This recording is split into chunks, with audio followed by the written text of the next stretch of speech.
যিদিনাখন আমাৰ পানী বাঢ়িছিলে আগতেও আমাৰ যেহেতু ইয়াত বানপানী হয় কিন্তু ইমান এনেকে কেতিয়াও হোৱা নাছিলে। এয়া এক বানপানী বুলি ক'ব নোৱাৰি, মহাপ্ৰলয় গোটেই গোটেই ধ্বংস কৰি গুচি গ'ল। আমাৰ এখন গাঁও নাইকিয়া কৰি পেলালে। গ্ৰিলৰ আমাৰ চাৰিওফালে আপোনাৰ জাবৰ কুণ্ডা গছ গছনি আহি আৱৰি ধৰিলে। আমাৰ গ্ৰিলখন খোলা কোনো ৰাস্তাই নাই। দৰ্জা যেতিয়া খুলিলে, কাৰণ আমাৰ ঘৰৰ ভিতৰত গোটেই পানী আছিলে, সেই ভিতৰৰ পানীয়ে তাক ঠেলি বাহিৰলৈ উলিয়াই দিলে। তাৰপিছত মোক চিঞৰিছেহি, মা মোক পানীয়ে বাহিৰত উলিয়াই দিলে। মই তাক দেখা নাই, অকল আৱাজহে শুনিছোঁ। মই ল'ৰাটোকো চিঞৰি আছোঁ। মই ক'লোঁ তই মাত দি থাক মোক, কাৰণ মই অকল কান্দিবহে পাৰিছোঁ। তেতিয়া একো কৰিব পৰা নাই। মোৰ সৰু ল'ৰাটোৱে আৰু মই ভিতৰত আবদ্ধ স্লেপৰ ওপৰত। সিমানটো সি সাহস দেখুৱাই কুণ্ডা এডালত সি ধৰি কুণ্ডা তেনেকৈ শুই দিলে। সি ক'ৰবাত পঢ়িছিলে নে শুনিছিলে নাজানো। সি ক'লে যে মই ক'ৰবাত শুনিছিলোঁ যে কুণ্ডাত যদি শুই দিওঁ তেতিয়া উটুৱাই নিনিয়ে বা তললৈ নাযায়। আমি ইতিমধ্যে নেপালী খুঁটিৰ পৰা ইতিমধ্যে ওলাই আহিছোঁ আৰু আমাৰ লগত আমি অহা সময়তে আমাৰ লগত কেইগৰাকীমান মহিলা উঠিছিল আৰু এই মহিলাসকলৰ কাহিনী এটা কাহিনী বুলি ক'ব। আজি আমাৰ পিছৰ প্ৰজন্মৰ শুনিটো কাহিনী হ'ব, এটা সাধু কথা হ'ব। সেই সাধু কথাটো বা সেই তেওঁলোকৰ কাৰণে জীয়া এখন ছবি বা এটা তেওঁৰ জীৱনৰ অভিজ্ঞতা আচলতে সেই সম্পৰ্কত মই জানিবলৈ মই আটাইগৰাকী মহিলা আচলতে কি হৈছিল সেইদিনাখনি আৰু কেনেদৰে আপোনালোকে নিজৰ প্ৰাণ ৰক্ষা কৰিব। যিদিনাখন আমাৰ পানী বাঢ়িছিলে আগতেও আমাৰ যিহেতু ইয়াত বানপানী হয় কিন্তু ইমান এনেকে কেতিয়াও হোৱা নাছিলে। এয়া এক বানপানী বুলি ক'ব নোৱাৰি, মহাপ্ৰলয় গোটেই ধ্বংস কৰি গুচি গ'ল। আমাৰ এখন গাঁও নাইকিয়া কৰি পেলালে। আমি ঘৰত মই দুটা ল'ৰা আৰু মই অকলে আছিলোঁ। তাৰপৰা যেতিয়া পানীৰ ভিতৰত সোমালে তেতিয়া মই পঞ্চায়তৰ মেম্বাৰখিনিৰ লগত আৰু মানৱদাৰ লগত যোগাযোগত আছিলোঁ। তেওঁলোকক মই কৈ আছিলোঁ যে আমাৰ ঘৰৰ ভিতৰলৈকে পানী সোমালে, আমাৰ ওলোৱা কোনো ৰাস্তা নাই, আপোনালোকে নাও পঠিয়াই দিয়ক, আমাক উদ্ধাৰ কৰক বুলি কৈছিলোঁ। তেতিয়া মানৱদাই ক'লে নাও গৈ আছে বুলি ক'লে। তেতিয়া আমি বিচনাৰ ওপৰত উঠিলোঁ, গোটেই তিনিটাত, ল'ৰা দুটা আৰু মই। তাৰপৰা যেতিয়া বিচনাৰ ওপৰত উঠিলোঁ তেতিয়া আমাৰ বিচনাও পাৰ হৈ গ'ল, আমাৰ এবুকু পানী হৈ গ'ল। তেতিয়া মোৰ ডাঙৰ ল'ৰাটো যিহেতু অলপ ওখ, সি ক'লে যে আমাক যদি উদ্ধাৰ কৰিবলৈ আহে নাও তেতিয়া আমাক কোনফালৰ পৰা উলিয়াব, কাৰণ আমাৰ ঘৰৰ ভিতৰত গোটেই পানী হৈ গ'ল। তেতিয়া সি ক'লে যে মই বাহিৰত গৈ চাই আহোঁ কোনফালৰ পৰা আমাক উলিয়াব পাৰিব। তাৰপৰা সি বাহিৰত গ'ল। যেতিয়া বাহিৰত গ'ল ওলাই, আমাৰ ঘৰৰ ভিতৰত চিলিণ্ডাৰ, তাৰপৰা আপোনাৰ বাচন বৰ্তন গোটেই সোপা বস্তু উপঙি আছিলে। সেইখিনি বস্তু ধৰি সি বাহিৰলৈ গ'ল। বাহিৰত গৈ যি দৃশ্য দেখিলে, সি গ্ৰিলৰ আমাৰ চাৰিওফালে আপোনাৰ জাবৰ কুণ্ডা গছ গছনি আহি আৱৰি ধৰিলে। আমাৰ গ্ৰিলখন খোলা কোনো ৰাস্তাই নাই। তেতিয়া সি মোক চিঞৰিলে, সি স্লেপৰ ওপৰত উঠাই থৈ গ'ল সৰু ল'ৰাটোকে মোকে। তাৰপৰা মোক ক'লে যে মা ইয়াৰ পৰা কোনো ওলোৱা ৰাস্তা নাই আমাৰ আগফালৰ পৰা। তেতিয়া মই ক'লোঁ ঘূৰি আহা তুমি, আমি স্লেপতে থাকোঁ, আমাৰ কি হ'ব পাছত দেখা যাব। তেতিয়া সি মোক নোকোৱাকৈ সি পাছফাললৈ গুচি গ'ল। আমাৰ পাছফালৰ দৰ্জা বন্ধ আছিলে। সি পাছফাললৈ গুচি গ'ল। পাছফালে গৈ দৰ্জা যেতিয়া খুলিলে, কাৰণ আমাৰ ঘৰৰ ভিতৰত গোটেই পানী আছিলে, সেই ভিতৰৰ পানীয়ে তাক ঠেলি বাহিৰলৈ উলিয়াই দিলে। তাৰপিছত মোক চিঞৰিছেহি, মা মোক পানীয়ে বাহিৰত উলিয়াই দিলে। মই তাক দেখা নাই, অকল আৱাজহে শুনিছোঁ। সি কৈছে মোক বাহিৰলৈ ঠেলি উলিয়াই দিলে, মা এতিয়া নাও এখন আপোনালোকে যোগাৰ কৰক, নহ'লে মই ইয়াত বেছি দেৰি থাকিব নোৱাৰিম। তেতিয়া মই উপায়হীন, মই একো কৰিব পৰা নাই, ইমানেই হেল্পলেছ ফিল কৰিছোঁ। মই কান্দি চবকে কণ্টেক্ট কৰি আছোঁ, নাও কাৰণে হ'ল। তাৰপৰা মানুহজনকো ফোন কৰি আছোঁ। তাৰপৰা মই ল'ৰাটোকো চিঞৰি আছোঁ। মই ক'লোঁ তই মাত দি থাক মোক, কাৰণ মই অকল কান্দিবহে পাৰিছোঁ। তেতিয়া একো কৰিব পৰা নাই। মোৰ সৰু ল'ৰাটোৱে আৰু মই ভিতৰত আবদ্ধ স্লেপৰ ওপৰত। ডাঙৰ ল'ৰাটোক ক'লোঁ যে তই কাঠে চাঠে কুণ্ডা চুণ্ডা কিবা পাওঁ তই, মই কাৰণ ভেণ্টিলেটাৰৰ পৰা দেখি আছিলোঁ গোটেই জাবৰ জোথৰ আহি আছিলে। তেতিয়া মই তাক ক'লোঁ যি পাওঁ তই ধৰি মেলি কিবা এটা কৰ, নিজে চেষ্টা কৰ, আমাক এতিয়া কোন আহিব বচাবলৈ। তেতিয়া সিমানটো সাহস দেখুৱাই কুণ্ডা এডালত ধৰি কুণ্ডা তেনেকৈ শুই দিলে। সি ক'ৰবাত পঢ়িছিলে নে শুনিছিলে নাজানো।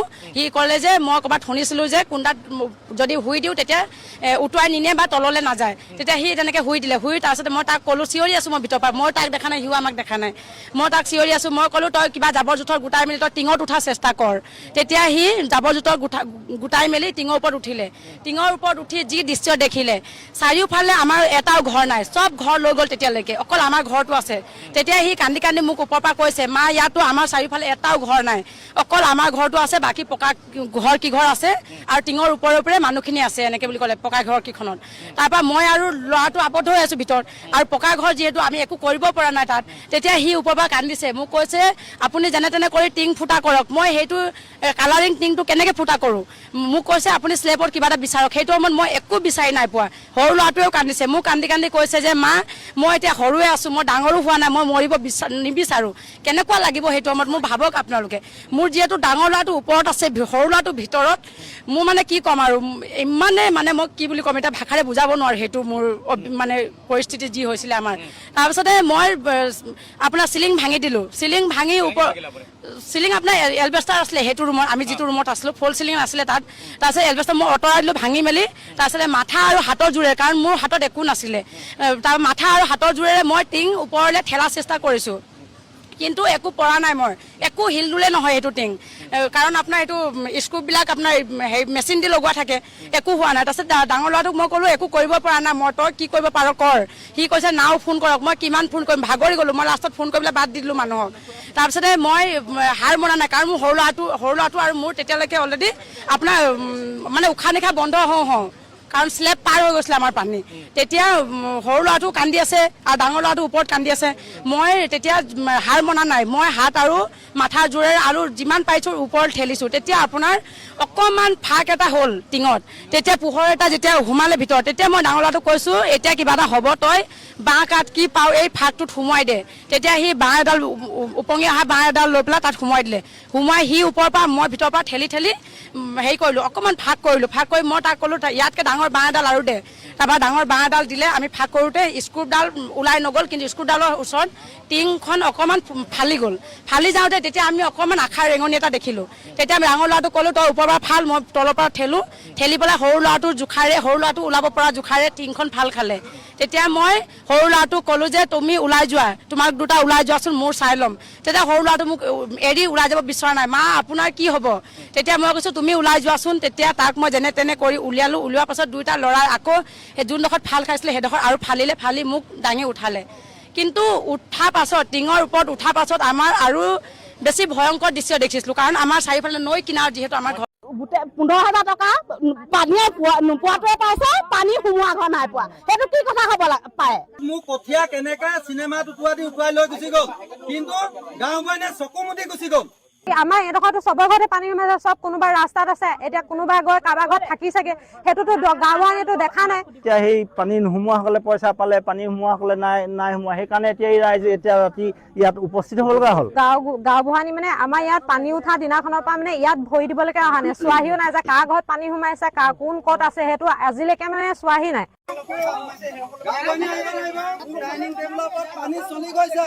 এই মেইন ৰাস্তাৰ পৰা গোটেই অগ্নিগাঁৱলৈকে পানীয়ে বুৰি আছে, কোনো মানুহ এটা ভিতৰত সোমাই চাবলৈ হেৰি নাই। এতিয়া কি বুলি কয়, গোটেই 15,000 টকা পানীয়ে নোপোৱাটোৱে পাইছে, পানী সোমোৱা ঘৰ নাই পোৱা, সেইটো কি কথা হ'ব পাৰে। আমাৰ লেখীয়া দুখীয়া মানুহে পাব নালাগে, কি ধনী মানুহে পাব লাগে নেকি, সেইটো কথা। আৰু গাঁওবোৰে ভিতৰত সোমাই নাই চোৱা, আমাক গোটেইবোৰ অহাই নাই। ভিতৰৰ মানুহক দিছে, হেৰি মানুহক দিছে, আমাক দিবই লাগিব, সেইবোৰ আমি নাজানো। আমি কি এঘৰত পানী সোমাইছে নেকি, সেইটো হ'ব নোৱাৰে কেতিয়া। মই মানে এটা কথা ক'ব বিচাৰিছো যে আমাৰ এইডোখৰত পানীত ডুব খাই আছে, আৰু গাঁওবুঢ়ানী মানে আমাৰ ইয়াত পানী উঠা দিনাখনৰ পৰা মানে ইয়াত ভৰি দিবলৈকে অহা নাই, চোৱাহিও নাই যে কাৰ ঘৰত পানী সোমাইছে, কোন ক'ত আছে, সেইটো আজিলৈকে মানে চোৱাহি নাই। আৰু পানীও উঠা এসপ্তাহৰ পাছত আহিছে, আৰু তেওঁ আহি কি কৰিছে, বাটত কাৰোবাক লগ পাইছে, কথাষাৰ কৈছে, আৰু যাক ভাল পায় তাক কথাষাৰ কৈছে। বাকী আমাৰ এইডোখৰতো চবৰ ঘৰতে পানী সোমাইছে, চব কোনোবা ৰাস্তাত আছে, এতিয়া কোনোবা গৈ কাৰোবাৰ ঘৰত থাকি চাগে, সেইটোতো গাঁওবুঢ়ানীতো দেখা নাই, কোনো কাকো কোৱা নাই। আৰু গাঁওবুঢ়ানী এটা বেয়া কাম কৰিছে কি, তাই মানে বাইদেউ আহিব লাগিছিলে ইয়াত আহি পেলাই চবকে চাবহি লাগিছিলে, কাৰ ভিতৰত কিমান পানী সোমাইছে, ৰাস্তাই দি গ'লেতো নেদেখে, চবৰ ঘৰত মানে চাৰ্ভে কৰিবহি লাগিব, তেতিয়াহে। আৰু যিসকলৰ ঘৰত পানী কমকে সোমাইছে সেইসকলে এই 15,000 টকাটো পাইছে। আমাৰ ইয়াত যিখিনি মানুহ পানীত ডুব খাই আছে এইবোৰ নামে নাই দিয়া। গাঁওবুঢ়ানীৰ ওপৰত এটা ব্যৱস্থা ল'ব লাগে, মানে গাঁওবুঢ়ানী আগতো এনেকে বৰষুণ আহিছে, বতাহ বৰষুণ, টিং কাৰোবাৰ উৰুৱাই দিছে, আমাৰ বেৰ ভাঙিছে, সেইবোৰ চাবলৈ নাহে, আৰু যাৰ চাই সিহঁতক অকল নাম ভৰাই দিয়ে, বাকী যাৰ অনিষ্ট হয় সিহঁতক নিদি পেলাই বেলেগক দিয়ে। এতিয়া সেই পানী নোসোমোৱাসকলে পইচা পালে, পানী সোমোৱাসকলে নাই সোমোৱা, সেইকাৰণে এতিয়া এই ৰাইজে এতিয়া ৰাতি ইয়াত উপস্থিত হ'ব লগা হ'ল। মই মুখ্যমন্ত্ৰী ডাঙৰীয়াক মই এটাই অনুৰোধ কৰোঁ, মই দলীয় হিচাপে মই এজন এইটো ৱাৰ্ডত মানে সভাপতি হিচাপে মই তেখেতক অনুৰোধ জনাওঁ, যাতে বিহিত ব্যৱস্থা লৈ তেওঁৰ ওপৰত বিহিত ব্যৱস্থা লৈ এই ন্যায়িকে কামখিনি কৰে বুলি মই ভাবোঁ।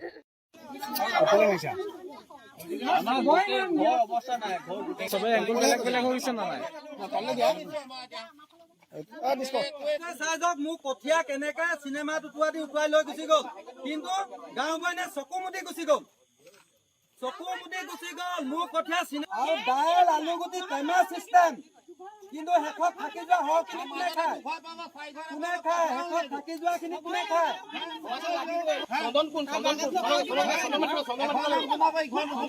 মনীষ শইকীয়া আছিলে, কাটিলে কোনে? কোনে কাটিলে? সেইটো কোন কথাটো? মই জানিছো মনীষ শইকীয়াই চবৰে নাম দিলে, কথাটো কোন? আৰু সেই এপ্লিকেশ্যনখন কাৰ হাতত পৰিছিলে? কিয় কাটিব তেওঁ?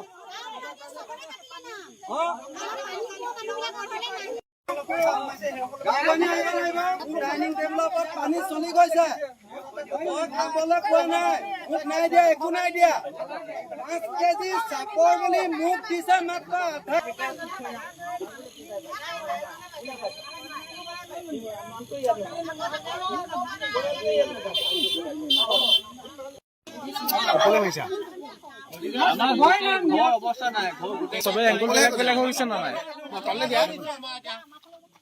বান সাহায্যক লৈ ৰাজনীতি নকৰিবলৈ হুংকাৰ দিছে আলফা স্বাধীনে। এই মুহূৰ্তৰ এটা গুৰুত্বপূৰ্ণ খবৰ আমি আপোনালোকক জনাইছো যে বান সাহায্যক লৈ কোনো কাৰণতে ৰাজনীতিকৰণ কৰাটো নিবিচাৰে আলফা স্বাধীনে। মুখ্য সেনাধ্যক্ষ পৰেশ বৰুৱাই ইতিমধ্যে হুংকাৰ দিছে। এই মুহূৰ্তত আমি সেই খবৰ আপোনালোকক জনাইছো। ইতিমধ্যে এই সন্দৰ্ভত প্ৰেছ বিবৃতি প্ৰেৰণ কৰিছে আলফা স্বাধীনে। প্ৰাকৃতিক দুৰ্যোগৰ সময়ত চৰকাৰী বান সাহায্য কোনো ৰাজনৈতিক অনুগ্ৰহ নহয়, ই জনসাধাৰণৰ ন্যায্য অধিকাৰ। ঔপনিৱেশিক ৰাষ্ট্ৰৰ অধীনস্থ অসমৰ পুতলা চৰকাৰখনে যি ধৰণেৰে দুৰ্যোগ পীড়িত লোকসকলক সহায় সহযোগিতা আগবঢ়াবলৈ প্ৰচেষ্টা হাতত লৈছে, সেই ধৰণৰ মূল উৎস হৈছে জনসাধাৰণে দিয়া কৰকাতল। এয়া আমাৰ বাক্য নহয়, এয়া আলফা স্বাধীনে যি বিবৃতি প্ৰেৰণ কৰিছে সেই বিবৃতিত লিখা কথা। লগতে বিবৃতিটোত আলফা স্বাধীনে লিখিছে যে ইয়াৰ উপৰিও সংযুক্ত মুক্তি বাহিনী অসম স্বাধীন সংগঠনৰ অনুৰোধ মৰ্মে দেশ বিদেশৰ বহু মানৱ দৰদী ব্যক্তি, সংগঠন আৰু প্ৰতিষ্ঠানেও দুৰ্যোগ পীড়িতসকলৰ সহায়ৰ উদ্দেশ্যে চৰকাৰী সাহায্য পুঁজিৰ উপৰিও বিভিন্ন মাধ্যমেৰে অনুদান আগবঢ়োৱা সাহায্য কোনো ব্যক্তি, দল বা গোটৰ সম্পত্তি নহয়, ই সমগ্ৰ জনসাধাৰণৰ সম্পদ। গতিকে বান সাহায্য বিতৰণত ৰাজনৈতিক পৰিচয়, দলীয় সমৰ্থন, জাতি, ধৰ্ম, ভাষা বা অন্য কোনো পক্ষপাতিত্বৰ স্থান থকাটো একেবাৰে অনুচিত। যিগৰাকী বানপীড়িত লোক অধিক ক্ষতিগ্ৰস্ত, তেওঁৰ প্ৰয়োজন অনুসৰিয়ে সাহায্য লাভ কৰাৰ অধিকাৰ আছে। দুৰ্যোগৰ সময়ত সকলো নাগৰিক একে মৰ্যাদা আৰু অধিকাৰৰ অধিকাৰী। বানপীড়িত মানুহৰ দুখ কষ্টৰ ওপৰত ৰাজনীতি কৰাটো ৰাজনৈতিক মূল্যবোধৰ লগত অসংগত। আৰু যদি কোনো ঠাইত দলীয় আনুগত্যৰ ভিত্তিত সাহায্য বিতৰণ কৰা হয় বা কোনো দুৰ্গতক বঞ্চিত কৰা হয়, তেন্তে সেয়া ন্যায়, সমতা আৰু মানৱিকতাৰ মূল নীতিৰ পৰিপন্থী। কিন্তু থলগিৰি জাতিৰ এই সংকটৰ মুহূৰ্তত ভোটৰ ওপৰত দানহ পৰা দি একোটা বিশেষ ৰাজনৈতিক দলৰ অনুগত একাংশই সমতা, ঐক্য আৰু সহমৰ্মিতাৰ বিপৰীতে দলীয় আনুগত্যক প্ৰাধান্য দিয়া দৃষ্টিগোচৰ হোৱাৰ উপৰিও বন্যাত্মৰ বাবে যোগান ধৰা সাহায্য সামগ্ৰী আত্মসাৎ কৰা ন্যস্ত স্বাৰ্থ সিদ্ধিৰ বাবে উঠি পৰি লগা দেখিবলৈ পাইছো। এনেদৰে লিখিছে আলফা স্বাধীনে। এয়া হৈছে আলফা স্বাধীনৰ প্ৰেছ বিবৃতি। আলফা স্বাধীনে এই প্ৰেছ বিবৃতি প্ৰেৰণ কৰিছে। লগতে আলফা স্বাধীনে আৰু লিখিছে যে ৰাইজৰ কৰকাতলৰ ধনেৰে বানাক্ৰান্তলৈ অহা সাহায্য সামগ্ৰী আত্মসাৎ তথা লুণ্ঠনকাৰী জাতিটোৰ মহাদুৰ্যোগৰ সময়ত এনে নিকৃষ্ট কাণ্ডৰ পৰা বিৰত থাকিবলৈ আহ্বান জনালো। অন্যথা ঔপনিৱেশিক শাসক গোষ্ঠীয়ে ইয়াৰ বিৰুদ্ধে বিহিত ব্যৱস্থা গ্ৰহণ কৰক বা নকৰক, সংযুক্ত মুক্তি বাহিনী স্বাধীনে সংগঠনে কঠোৰ ব্যৱস্থা গ্ৰহণ কৰিবলৈ বাধ্য হ'ব। আলফা স্বাধীনে হুংকাৰ দিছে যিসকলে বান সাহায্য সামগ্ৰীৰ ক্ষেত্ৰত খেলি মেলি কৰিছে, সেইসকলৰ ক্ষেত্ৰত আলফা স্বাধীনে সকিয়নি দিছে ইতিমধ্যে। আৰু লগতে আলফা স্বাধীনে শেষত লিখিছে যে অসমৰ এই মহা দুৰ্যোগৰ সময়ত দুৰ্গতজনৰ উদ্ধাৰ, খাদ্য ব্যৱস্থা, স্বাস্থ্য আৰু আশ্ৰয়ৰ বাবে দেশ বিদেশৰ পৰা যিসকল মানৱ দৰদী ব্যক্তি, সংগঠন আৰু প্ৰতিষ্ঠানে বিভিন্ন প্ৰকাৰে সহায় সহযোগিতা আগবঢ়ালে আৰু আগবঢ়াই আছে, তেখেতসকললৈ সংযুক্ত মুক্তি বাহিনী অসম স্বাধীন সংগঠনৰ তৰফৰ পৰা ধন্যবাদ জ্ঞাপন কৰিছে। এয়া হৈছে সংযুক্ত মুক্তি বাহিনী অসম স্বাধীনে লিখা এটা প্ৰেছ বিবৃতি। আৰু এই প্ৰেছ বিবৃতিত স্পষ্ট কৰিছে যে বান সাহায্যক লৈ ৰাজনীতিকৰণ নকৰিব বুলি স্পষ্ট ভাষাত আলফা স্বাধীনে হুংকাৰ দিছে। আলফা স্বাধীনে এই হুংকাৰ দিছে। আলফা স্বাধীনৰ মুখ্য সেনাধ্যক্ষ পৰেশ বৰুৱাই ইতিমধ্যে হুংকাৰ দিছে। আলফা স্বাধীনৰ প্ৰচাৰ বিভাগৰ তৰফৰ পৰা এই প্ৰেছ বিবৃতি প্ৰেৰণ কৰিছে।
হয় চাওক, বান গুচি গ'ল আৰু বান গুচি যোৱাৰ পাছত যি পলসেৰে আৱৰি গ'ল ঘৰখন তছনছ কৰি থৈ গ'ল, এই ঘৰখনত পুনৰ জি উঠাৰ পৰিৱেশ নাই নাজিৰাত। আৰু বৰ্তমান মই শিমলুগুৰি লোণপুৰীয়াত উপস্থিত আছো।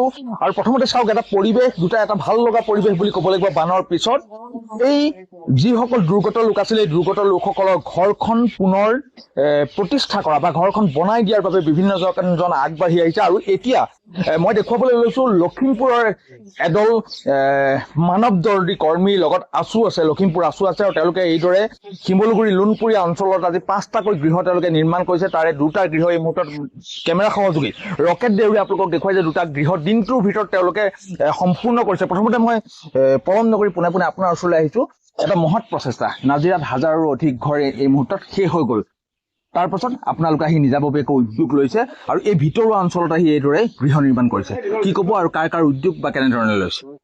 অতি শেহতীয়াকৈ উজনি অসমৰ চৰাইদেউ, শিৱসাগৰ আৰু যোৰহাট জিলাত বানৰ যি বিভীষিকাময় তাণ্ডৱ হ'ল, এই বিভীষিকাময় তাণ্ডৱত উজনি অসমৰ এই 3খন জিলাৰ বহু মানুহ মৃত্যুমুখত পৰিল, বহু জীৱকুল মৃত্যুমুখত পৰিল। আমাৰ ছাত্ৰ ছাত্ৰীসকলৰ যি কিতাপ পত্ৰ আছিল, কিতাপ বহি সকলো বানত উটি যোৱা আমি দেখা পালো।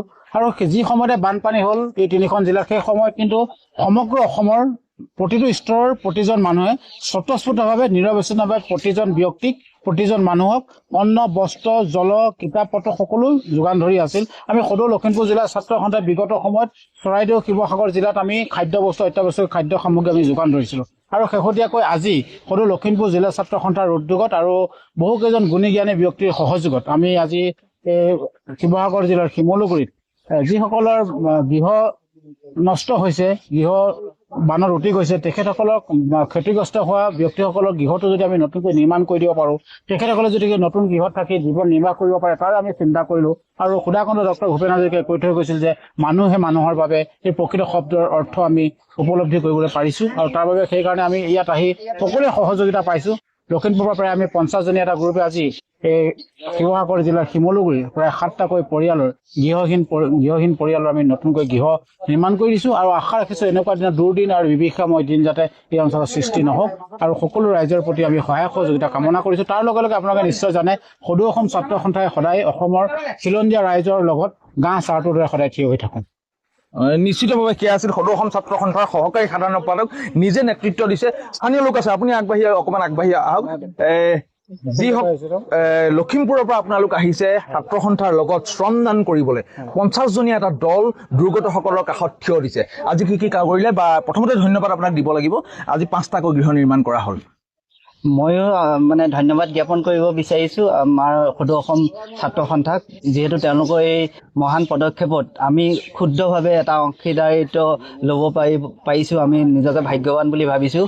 আৰু এই মহাপ্ৰলয়ৰ সময়ত আমি লখিমপুৰ ভিতৰুৱা গাঁও আমগুৰিৰ পৰা আমি আহিছোঁ এটা যুৱক দল, আৰু আমি এটা শ্ৰমদান দিবলৈ আহিছিলোঁ। আৰু তেনেকুৱাতে আমি গম পালোঁ যে আছুৱে এটা মহৎ কাৰ্য কৰিবলৈ আগবাঢ়িছে। আমিও মনতে ভাবিলোঁ তেখেতসকলৰ লগতে আমি হাত উজান দিওঁ, আৰু সকলোৱে হাতে লাগি পেলাই আমি আজি এই গৃহকেইটা আমি আজি সম্পন্ন কৰিলোঁ। আৰু আমাৰ বাবে সৌভাগ্যৰ দিন বুলিয়ে ভাবিছোঁ, কাৰণ এনেকুৱা এটা দুৰ্যোগৰ সময়ত আমি যে ক্ষুদ্ৰ প্ৰচেষ্টা এটা আমি এখেতসকলৰ প্ৰতি, যিহেতু তেওঁলোক যথেষ্ট পৰিমাণে ভাগি পৰিছে, মানসিকভাৱেও শাৰীৰিকভাৱেও ভাগি পৰিছে। আজি এই সময়ত তেওঁলোকক শাৰীৰিক আৰু মানসিকভাৱে আমি অকণমান আছুৰ লগতে আমি এটা প্ৰচেষ্টা আগবঢ়াব পাৰিলোঁ। তাৰ কাৰণে আমি যথেষ্ট সুখী অনুভৱ কৰিছোঁ। আৰু লগতে আমাৰ সদৌ অসম ছাত্ৰ সন্থাৰ সকলো বিষয়ববীয়া তথা আমাৰ লখিমপুৰ জিলা ছাত্ৰ সন্থাৰ বিষয়ববীয়া তথা এই গোটেই টীমটোৰ নেতৃত্বত অহা আমাৰ মাননীয় সদৌ অসম ছাত্ৰ সন্থাৰ সহকাৰী সম্পাদক নিশ্চিতভাৱে তেখেত ধন্যবাদৰ পাত্ৰ। প্ৰথমতে মই ৰকেট দেউৰীক অনুৰোধ জনাইছোঁ সকলোকে এবাৰ দেখুৱাবলৈ, কাৰণ আজি দিনটো আহি তেওঁলোকে প্ৰতিজনে আহি আজি দিনটো শ্ৰমদান শ্ৰমদান কৰিছে, বোকাত আহি শ্ৰমদান কৰিছে। আৰু ইটো কাষে এদল লোক আছে, মই তেওঁলোককো দেখুৱাবলৈ অনুৰোধ জনাইছোঁ। এই সকল লোকক আমি চিনাকি কৰি দিয়াৰ প্ৰয়োজন। এইটো কাৰণে আমি প্ৰতিজনৰ সৈতে কথা পাতিব নিশ্চিতভাৱে নোৱাৰিম, কিন্তু ঘৰ গৃহস্থ আছে। মই আপোনাৰ ওচৰলৈ আহিছোঁ। পানীৰ পিছত ঘৰখন সম্পূৰ্ণভাৱে শেষ হৈ গৈছিল। আজি সুদূৰ লখিমপুৰৰ পৰা আহি আপোনালোকৰ ঘৰখন একেদিনাই যিমান পাৰে সিমান কষ্ট কৰি তেওঁলোকে নিৰ্মাণ কৰি দিয়াৰ প্ৰচেষ্টা হাতত ল'লে। কি ক'ব, অনুভৱ কেনেকুৱা এই মুহূৰ্তত? এইটো মুহূৰ্তত কি ক'ম আৰু, মই নিজকে বহুত ধন্যবাদ বুলি ভাবিছো তেওঁলোকৰ, মোক যে এইখিনি সহায় কৰি দিলে। মোৰ নহ'লে থাকিবলৈ জেগা নাই। ক'ত আছিলে এইকেইদিন মই লোকৰ চৰ্টপত থাকিলো, তাৰপৰা ছোৱালী ঘৰলৈ গলোগে ডিমৌৰ পৰা আহিলো। কালিৰ পৰা বেমাৰেই হৈছে, জ্বৰ কাহ। এতিয়া এখেতসকল আহিলে মই ভালেই পাইছো। এতিয়া নিজৰ ঘৰতে থাকিব পাৰিম, এতিয়া এইডোখৰতে থাকিব পাৰিম আৰু। হয়, নিশ্চিতভাৱে আৰ্তজনৰ মনৰ কাহিনী এইবিলাক। নাজিৰাৰ অকল এই স্থানত বুলি নহয়, সমগ্ৰ নাজিৰা সমজিল্লাত কোনোবা যদি ছ'চিয়েল ইনফ্লুৱেঞ্চাৰ আছে, কোনোবা যদি ব্যক্তিগতভাৱে হয়, কোনোবা দল সংগঠন হয়, কোনোবা চৰকাৰীভাৱে হওক বেচৰকাৰীভাৱে হওক, সম্পূৰ্ণকৈ এইদৰে আৰ্তজনৰ কাষত থিয় দিছে। আৰু এইদৰে আজি যদি ক'বলৈ যাওঁ, সমগ্ৰ নাজিৰাত শতাধিক গৃহ এইদৰে বিভিন্ন গ্ৰামাঞ্চলত নিৰ্মাণ হৈ আছে।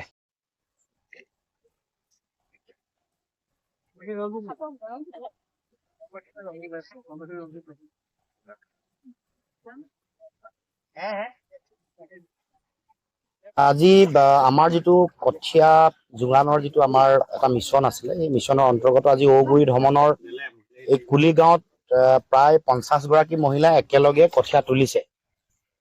এইটো মই ভাবো যে আমাৰ অসমীয়া সমাজ জীৱনৰ এইটো সাংস্কৃতিক বা যিটো অৰ্থনৈতিক ঐতিহ্য সেইটোকো ধৰি ৰাখিছে। লগতে বিপদত পৰা যিসকল মানুহ বান আক্ৰান্ত, অত্যন্ত ভয়াৱহ বানপানী নহয়, এইটো চুনামি সদৃশ বানপানী। তাৰ ফলত প্ৰথমে বহু মানুহৰ ধন জন ক্ষতি হ'ল, ঘৰ চৰ ভাঙিলে, বহুত মানুহ ঢুকালে, যিবোৰ কথা চৰকাৰেও শুদ্ধকে তথ্য প্ৰকাশ কৰা নাই।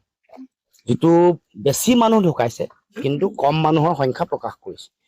আৰু লগে লগে খেতি বাতি চাৰিওফালে বানপানী, ক'ৰবাত বহুত বেছি পলস পৰিছে, তাত খেতি কৰিব নোৱাৰে। কিছুমান ঠাইত পানী কমিছে, সেইবোৰ অঞ্চলত আমাৰ ৰাইজে গৈ এই অঞ্চলৰ মাজতে প্ৰায় 50 গৰাকী মহিলা গৈ ৰুই থৈ আহিলে, ৰুইছে, কঠীয়া তুলি দিছে। আমাৰ এটা মিছন হিচাপে লৈছো, কাৰণ 2 বিঘা যদি ভালকে খেতি হৈ যায়, ধান এনেও পলস পৰিছে অলপ, গোটেই বছৰটো চলিব পাৰিব।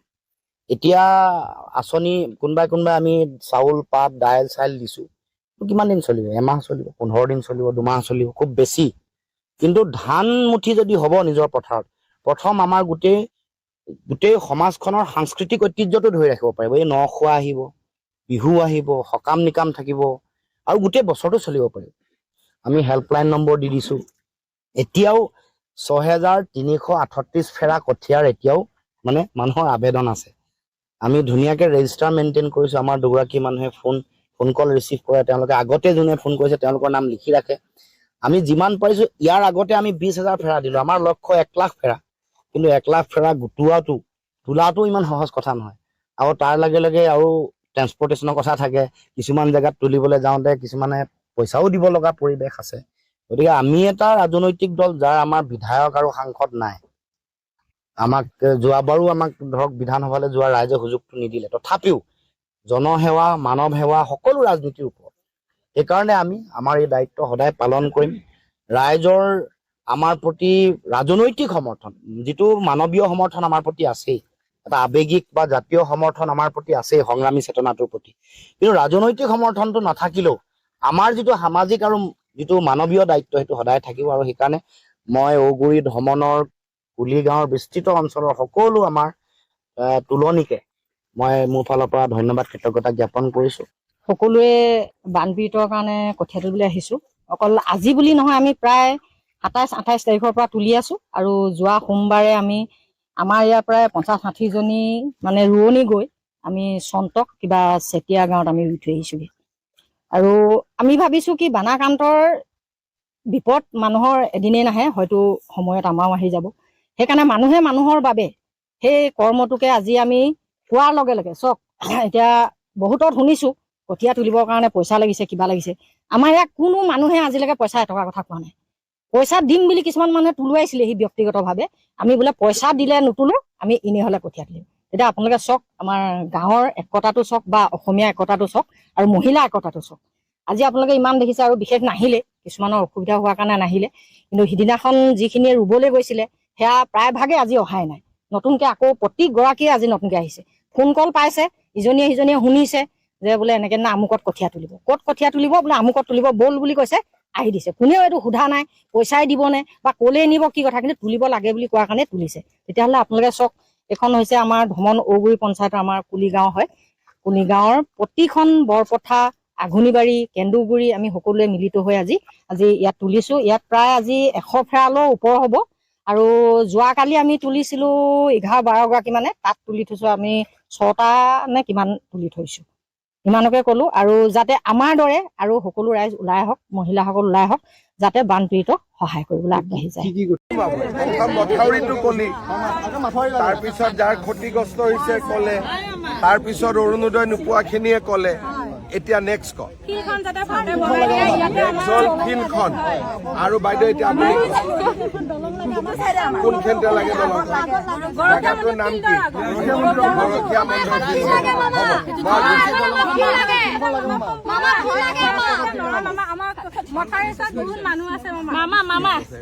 এতিয়া তই পটাপট ইমান কথা ক'ব পাৰ বা মোৰে মুখস্থ কৰা দিগদাৰী হৈ গৈছে। এই কি নাম তোৰ? মায়ে অৰুণোদয় পোৱা নাই, গম পাৱ? তই গম পাৱ নেকি তোৰ মায়ে যে অৰুণোদয় পোৱা নাই? ঘৰত কথা পাতে, কি বুলি পাতে? যে চৰকাৰে মোক অৰুণোদয় দিয়া নাই, এনেকে পাতে? কি বুলি পাতে কচোন? মাক তোৰ নাম কি?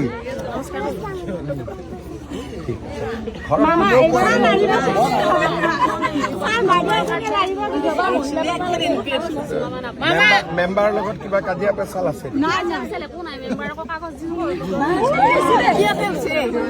মেম্বাৰে তোক কিয় ইমান বেয়া পায়? কিবা এটা কাহিনী আছে? বিধৱা মহিলা অৰুণোদয় পোৱা নাই। নীলিমা বাইদেউ শুনক, নীলিমা বাইদেউ শুনক, এই নামটো কি? ধনদাৰ শাহুৰেকৰ আৰু এই দুখন কাৰ্ড থাকোতে এজনে অৰুণোদয় পোৱা নাই, এইও গম পায় কথাটো। তাৰপিছত এই বিধৱা পোৱা নাই, কি কিয় এইবিলাক হৈছে? মেম্বাৰজনৰ লগত আজি কথা পাতক, কিয় কৰি দিম। আৰু বহুতে পাইছে নে নাই? বহুতে পাইছে, কিন্তু কিছুমানে পোৱা নাই। একদম আৰু এই আপিটো ক'ত গ'ল? ইমান ক'ব পাৰে বাহৰি ক'ত গ'ল? তাই গ'ল, তাইক লাগে পুৰা মথাউৰি। ঠিক আছে ভাল পাইছো আমি, তোক খালি ফিল্ডখন লাগে, ভাল লাগিব। ঠিক হ'ব। আপোনালোকে নাগালেণ্ডৰ কথাটো কৈ আছে, সেইটো নাগালেণ্ড হয়। নাগা মানে কি আপুনি জানে? জবৰজং মানুহ একো বুজি নাপায়, জানে? আপুনি গালি দি আছে আমাক অসমৰ ৰাইজক, সেইটো নাগালেণ্ডৰ নাগালেণ্ডত যাই পেলাই গালি দিব লাগে বুলি কৈছোঁ মই। ইয়াত বহি পেলাই কৈ থাকি কিবা লাভ আছে? চিফ মিনিষ্টাৰক কওক, নাগালেণ্ডত কওক, আপোনালোকে এইটো যিটো কয়লাৰ যিটো কিবা সেইটো বন্ধ কৰক, বাছ হৈছে। BTC ফালৰ পৰা আপোনালোকে যথেষ্ট সহায় আগবঢ়াব? নাই, সেইটো আজি যিটো আনিছে সেইটো যথেষ্ট নহয়, আৰু দিম আমি। আমাৰ এছেম্বলি টিম আহিব। आसाम में क्या सरकार को क्या करना चाहिए? जी, सरकार को तो पता है उसको क्या करना चाहिए, हम कौन होते हैं बताने वाले। और इसमें जो बीमारियां हो सकती हैं वो जो अभी कुछ समय के बाद जो शुरू होगा काम, that will be very difficult to handle. बहुत डेवस्टेशन है, तो as a citizen, as fellow Indians और wherever you are in the world, please do whatever you can to help these people rebuild their lives because it is real. आप निमाईजान में थे, वहाँ क्या दिखा, यहाँ क्या दिख रहा है? वहाँ पे तो पानी अभी भी है, 10 दिन के बाद भी वहाँ पानी खड़ा हुआ है। और थैंक यू और वो पानी तो अब नीचे जाने का नाम ही नहीं ले रहा है। यहाँ पे जैसे पानी गया है तो इतना स्लश है कि आप चल भी नहीं सकते हैं इसमें। पानी जाने के बाद और बहुत प्रॉब्लम्स आती हैं, विच इज़ सफाई की प्रॉब्लम, फिर योर डेली रूटीन यूटिलिटी की प्रॉब्लम, कईयों के घर बिल्कुल ही चले गए हैं जिनके कच्चे घर थे। तो हमारा प्रयास यही रहेगा कि अभी हम जैसे यहाँ पे आए हैं, ड्राई राशन बहुत हो गया है, तो हम किचन का कुकिंग का सामान लेके आए हैं, तो ऐसे ही बेड्स लेके आए हैं, चप्पलें लेके आए हैं, ये लो तो ऐसे ऐसे करके every day the demands are changing, and the global Sikh team is trying to keep up with things so that once we've gotten something, if there is another organization that has given something, we don't need to double it. We have to find something else that people need. Yeah. बहुत सामान, खाने का सामान आपने बोला दिया, आपने kitchen का सामान अभी दिया है, और क्या चाहिए आप, क्या आपने बहुत दो ना, आप दे दो। आपने बहुत देखा। सुबह आप निमाईजान में थे, वहाँ क्या देखा, यहाँ क्या देख रहे हैं? वहाँ पे तो पानी अभी भी है, 10 दिन के बाद भी वहाँ पानी खड़ा हुआ है, और थैंक यू और वो पानी तो अब नीचे जाने का नाम ही नहीं ले रहा है। तो लोग अपने अपने घरों में आइसोलेटेड हैं, जहाँ पे सिर्फ बोट से ही जा सकता है। उनके पास भी थोड़ी मेकशिफ्ट बोट्स हैं, पर आज सुबह हम बोट से जितना, एक ही बोट थी आज हमारे पास, तो जितना उसमें बाय वेट हम लेके जा सके हमने दिया, और उसके बाद यहाँ पे आए। यहाँ पे डेवस्टेशन इन टर्म्स ऑफ, क्योंकि पानी चला गया है तो दिखती और दिख रही है। वहाँ पे भी ऐसा ही होगा। जो पानी के साथ जो स्लश आया है वो निकालना बहुत ही, it's not an easy job, और इसमें जो बीमारियाँ हो सकती हैं वो जो अभी कुछ समय के बाद जो शुरू होगा काम, that will be very difficult to handle. And ये मेरे हिसाब से, जो कि मैंने लोकलों से बात की और एक्सपर्ट से बात की यहाँ पे, मेरे हिसाब से it's a man made disaster because of all the mining and deforestation that has happened up in towards Nagaland. So that has to be taken care of by the government or by whoever is in charge, so that people it does not happen again, because this is not a flood prone area here. आपने केरला के बारे में बोला, पंजाब का भी flood आपने देखा बोला, आसाम में क्या सरकार को क्या करना चाहिए? जी, सरकार को तो पता है उसको क्या करना चाहिए, हम कौन होते हैं बताने वाले। बट मैं वैसे सिटीजन्स को हेल्प बोलूंगा कि यहाँ पे बहुत डेवस्टेशन है। ये लोग 10 साल पीछे चले गए, बहुत डेवस्टेशन है। तो as a citizen, as fellow Indians, और wherever you are in the world, please do whatever you can to help these people rebuild their lives, because it is real. I don't know how they will rebuild it and how much can be done. जितना करो उतना कम है types. मुझे ये पूछना चाहिए कि नहीं चाहिए, मुझे नहीं मालूम। आप मणिपुर से, आपके इन लॉज बिलोंग करते हैं, आसाम आप आए हुए हैं, पहले आसाम देखा है? जी, देखा हुआ है। आप आपका खुद का भी ख्याल रखिए। कितने दिनों के लिए है आप लोग यहाँ पर? अब यहाँ 2-3 दिन के लिए है। ओके। এয়া হ'ল ৰন্দীপ হুদাই আচলতে এইদৰে কাম কৰি গৈছে, আৰু কি কৰিবলগীয়া আছে। তেওঁ কেৰালাৰ ফ্লাডৰ কথা কৈছে, পাঞ্জাৱৰ ফ্লাড দেখিছে, আৰু এইদৰে বানপীড়িতৰ ওচৰত তেওঁলোক এইদৰে সদায় থিয় হয়, আৰু এইবাৰ পিছ পৰি ৰোৱা নাই। অসমত কেইবাদিনো থাকিব, আৰু পুৱাৰ ভাগত তেওঁ নিমাইজনৰ যি পৰিৱেশ দেখিছিল, গেলাপানী গছকি যিদৰে তালৈ গৈছিল, কলগছৰ ভূৰত তালৈ গৈছিল, আজিও বোকা খুচকি ইয়ালৈ আহিছে, সেইসকল লোকক এইদৰে সাহায্য প্ৰেৰণ কৰিছে। ইয়াত পাকঘৰৰ কিছু সামগ্ৰী আছে, কাৰণ খাদ্য সামগ্ৰী যথেষ্ট হৈছে। সেইসকল লোকক এতিয়া স্থায়ী কিছু সামগ্ৰীৰ প্ৰয়োজন, সেই উদ্দেশ্যে গ্লোবেল শিখে আজি এইদৰে কিছু সামগ্ৰী লৈ আহিছে, যিসমূহ সামগ্ৰী ইউটেনচিলছ বা পাকঘৰৰ কিছু সামগ্ৰী, যিসমূহ সামগ্ৰী তেওঁলোকে সযতনে ৰাখিব পাৰিব, আৰু তেওঁলোকৰ কামত হোৱা কিছু সামগ্ৰী দিছে। কিন্তু যিসমূহ ঘৰ ভাঙি গ'ল, সেইসমূহ ঘৰ চৰকাৰে জানে চৰকাৰে কি কৰিব লাগে, কিন্তু সৰ্বসাধাৰণ ৰাইজেই যে সৰ্বসাধাৰণৰ সেৱাত আজি নিস্বাৰ্থভাৱে লাগি গৈছে, সেই দিশটোকেই বাৰম্বাৰ উল্লেখ কৰিছে ৰন্দীপ হুদায়ো।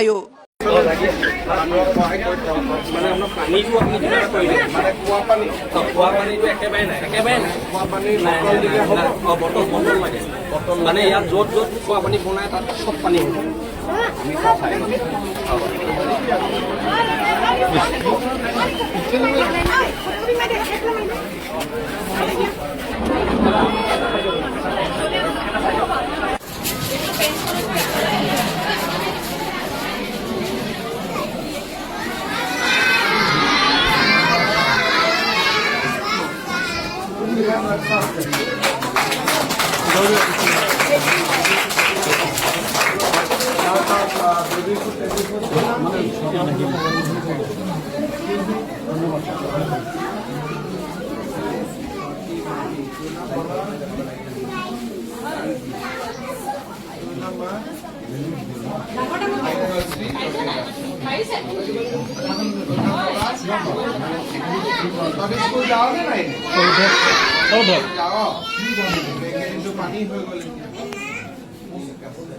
হ'ব দে, মই তহঁতৰ ৰাস্তা চব ধুনীয়া কৰি দিম, পঢ়া শুনা কৰি দিম। হা বাবা,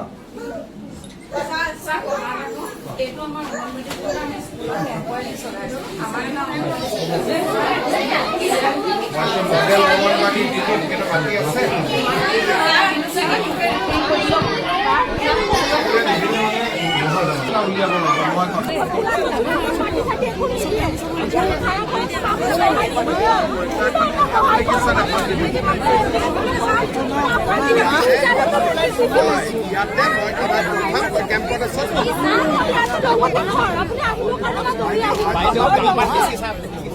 এটা কাম কৰিব কালি ডিসি অফিসতে এপ্লিকেশনখন দি দিব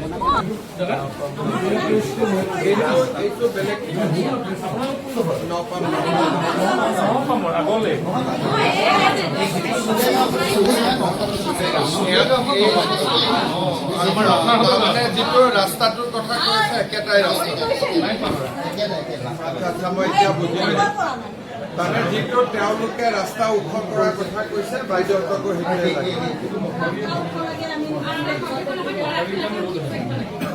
মই বুজিলোঁ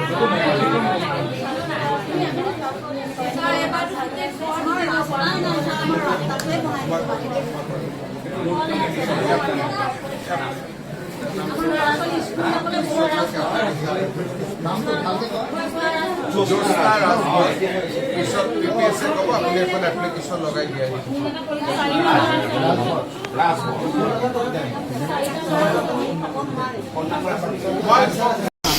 আমি কোৱাচোন নহয় সহায় কৰিম দেই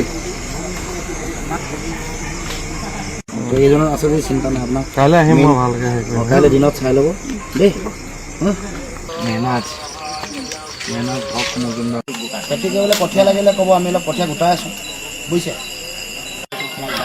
কেইটামান পাইছিলোঁ দিয়া মাটি নাই এটাও খাব নোৱাৰে হয় হয় হয় এতিয়া এইবাৰতো খেতি নহ'বই যেন পাইছোঁ মই এই ধান তেৰ অৱস্থা আছিলে মই যেনে তেনে সেই তলৰ পৰা টানি চুচাই উলিয়াই দিলোঁ যি আছে আপুনি দেখা দিবলৈ যে আহিছে আমাৰ সিমানকণেই সন্তোষান এতিয়া ওচৰতে আমাৰ বিধায়ক থাকিও কোনো মানে অহা নাই হয় নাই আমাক যে আপুনি দেখা দিবলৈ আহিছে আমাৰ এইকণেই সান্তনা আমাক বস্তু নিদিলেও নাই হয় নাই আমি নিজে কৰি ল'ব চেহেৰাটো চাই ভাল লাগিছে আপুনি মানুহ যে আহি দেখা দিছে আমাৰ সেইকণেই সান্তনা কিবা থাকিলে আমি দেই যিমান পাৰোঁ আমিতো সোমাবই পোৱা নাই এতিয়া একদম মানে বান্দাতে ভাত খাই আছোঁ কেইবিঘা কৰে খেতি মই 6 বিঘা কৰোঁ ধানটো ৰূপেই নাই ধানৰ ভাইটিহঁতে দেখিছেনে মানসতে এতিয়া আপোনালোকৰ পথাৰত পলস সোমাই গ'ল এবাৰতো খেতি কৰিব নোৱাৰে খেতি কৰিব নোৱাৰি এনেই খালি এখন দিলে চব থাকিবলৈ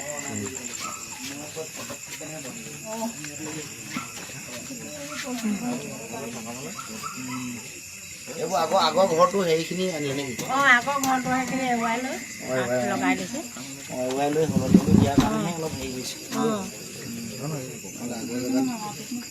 সমস্যা থাকে বাইদেউ নহয় ই আছে নহয় ল'ৰাটো কিবা ৰাইজৰ যদি কিবা থাকে আপুনি ইয়াত আমি আছোঁ ইয়াৰ যোগেদি মোলৈ ফোন মাৰি ল'ব মানস হ'ব আমি যি কৰিব পাৰোঁ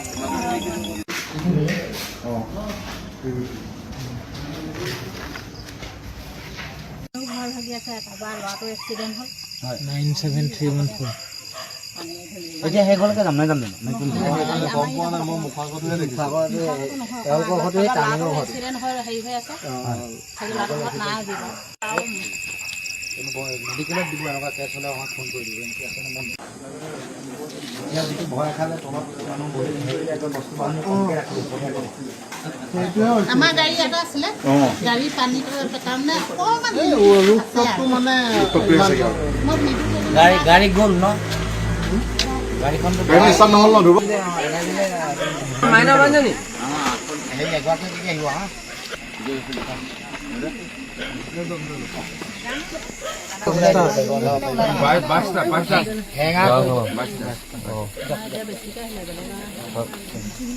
মানে গাঁওখনৰ কাৰণে বিপদ আছে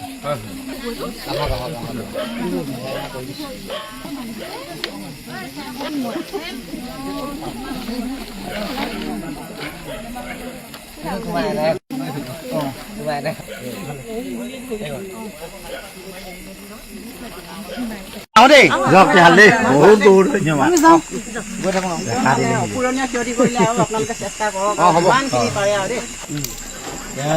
পালো মানে থবলৈ জেগা নাই আপোনাৰ বনাই খাবলৈ জেগা